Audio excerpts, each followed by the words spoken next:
Body count does not matter. Only virginity does. Source Pro, I mean, there are many studies that point to the fact that, less number of sexual partners means higher marital satisfaction. And the highest is naturally, for both men and women, is having, one sexual partner, which is the person that you're marrying. But this video is not about studies, This is really about the spiritual importance of virginity. And why it is so important, for the happiness of the relationship and for the bond that the two people in the relationship share. Because in reality, virginity plays a very big role in the success of a relationship. To begin, one of the things that anecdotally I've noticed the most, of the non-virgin especially, is the cynical view of love that comes about so often. A lot of virgins, a lot of young girls, young guys as well, can almost have like a Disney view of love, a very kind of idealized and romantic view of love, having like a soulmate, spending your life together with this person. And when you're young, you can believe in this. And I think that's one of the most beautiful things that you can strive towards, to find a person who can complete your life in that way. And unfortunately, a lot of young non-virgin women will almost like adopt this kind of opposite mentality where they become very disbelieving of stuff like that, and even if they see other couple that are happy, or if you say to yourself, I want to marry my girlfriend, they'll say, well, things don't always work out, well, you never know what will happen. They also, like, life happens, it's just how it is, people break up, and you hear all these things thrown around, these phrases, which in my opinion are just like all cope, realistically, because deep down, 95% of these women, they want to be with that first person they were with, and this is all just kind of made up as a coping mechanism, to face that reality. Because it's very difficult for us to be like, well, yeah, actually it is best to be with the first person that you're with, and I really wanted to be with that person, but it just didn't work out. That is very difficult for us to kind of come to terms with, especially for young women. And I think it's a very sad thing when these young women become almost used to rejection, and eventually, even if a man comes along who can be almost that like Prince Charming, she almost doesn't want to believe it, because she's being hurt before, and she's, instead of aspiring to romance, she's used to rejection. So it's almost like she's thinking to herself, where's the catch? And that's a very sad way of viewing things, but it's a very common way that I've seen a lot of young women to view things because of trauma in relationships. Again, because she has this mindset going in of where's the catch? How is this going to go wrong? She's much more likely to repeat this mistake. She's broken up with someone before, or she's been broken up with, and it's just much more likely to happen compared to someone who's literally never experienced that before and doesn't know what it even is like breaking up. Speaking of this kind of Disney and idealized love, the more somebody experiences in general, the less special it becomes. It can be sexual, but it can also just be like, if you're going on a lot of dates, if you're doing a lot of romantic stuff, spending time with people, these like special moments that you share, the less mystified all of this becomes. It's not going to give you that same kick, that same like happiness, that like the butterflies in your stomach when you've done something for the 10th time. And the older you become, the more experienced you become, the less of this kind of juvenile mindset that you can actually possess. That's why I think there is definitely this notion that high school sweethearts, it's like, this is like the pinnacle of love, because they got together when they were young, they grew together, they weren't already established almost personalities. I think it is good to have an established personality before getting into a relationship, but I also think it is crucial to have the capacity to grow within the relationship and grow with the person. And a lot of people, in my opinion, when you're getting together in your late 20s, early, even mid 20s to be honest, or 30s even, and there's no room for growth, you're like so solidified in your personality, that's where a lot of problems come in, because it's like you're not willing to change for this person that you love.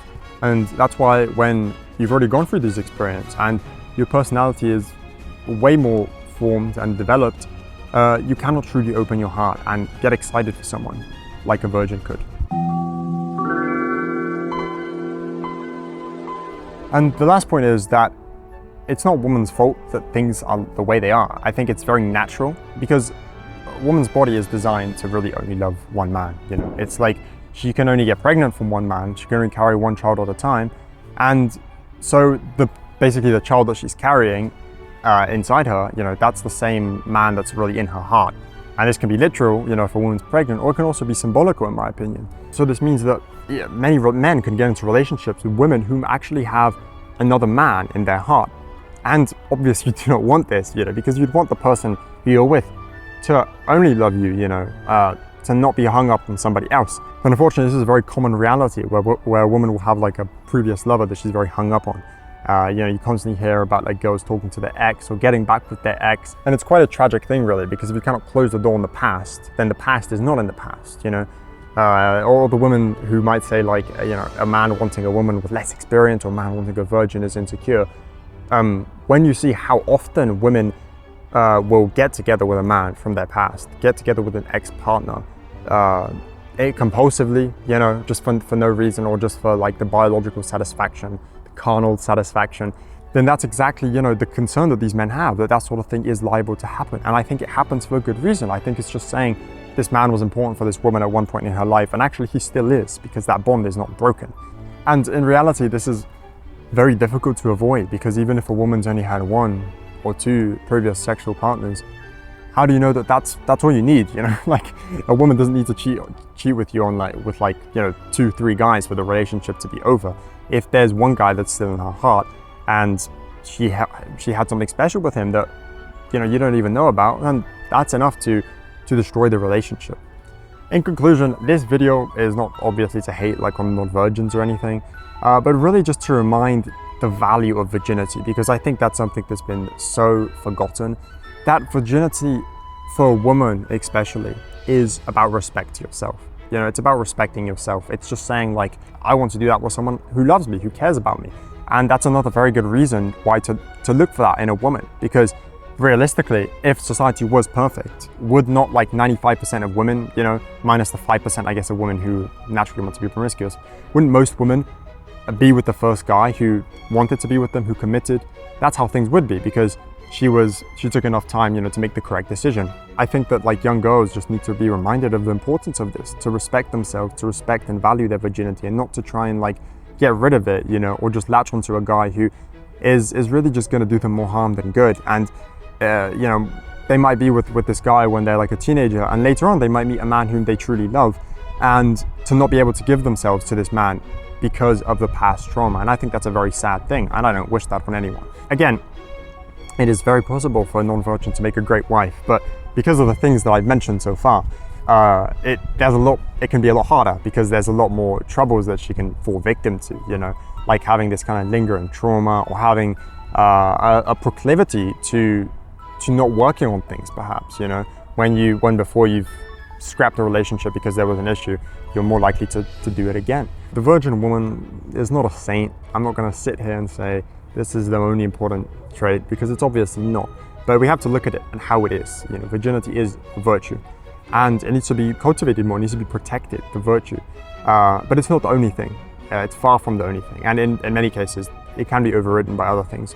Virginity is really a pillar for successful relationships, and that's what the statistics show, and that's also what I've seen anecdotally. That's why I think marriages were a lot more successful before, and every single religion has always said, the woman should be a virgin. I think that's a very virtuous thing to aspire to. And chastity as a whole, should be aspired to, even if you're not a virgin, to take care of yourself, to respect yourself. That's a very good thing that a woman should look for. Because virginity is not only, will not only help with the success of the relationship, so you stay together, but I think it also helps the strength of it, the happiness. Virginity, when a woman can share that with a man that she loves, creates a bond that really never disappears. A bond that is beautiful and that must be cherished and protected. Thank you very much for watching, guys. It's a bit of a contentious topic. I'm sure like some people are gonna have like some bad things to say, because they'll be like, oh, virginity is important, whatever. But really, I think it's all just about respect. I just think people should respect themselves. People shouldn't jump into stuff too quick. And cherish your mind, because everything that you experience creates who you are. If you guys want to talk about this topic, you can join my Discord server down below. We're going to be debating virginity as well as like other stuff. If you want to talk to more like-minded people and engage just in conversation about interesting stuff, feel free to join. Subscribe to the channel if you want to see more stuff like this, and I appreciate you for sticking around. I'll see you in the next one.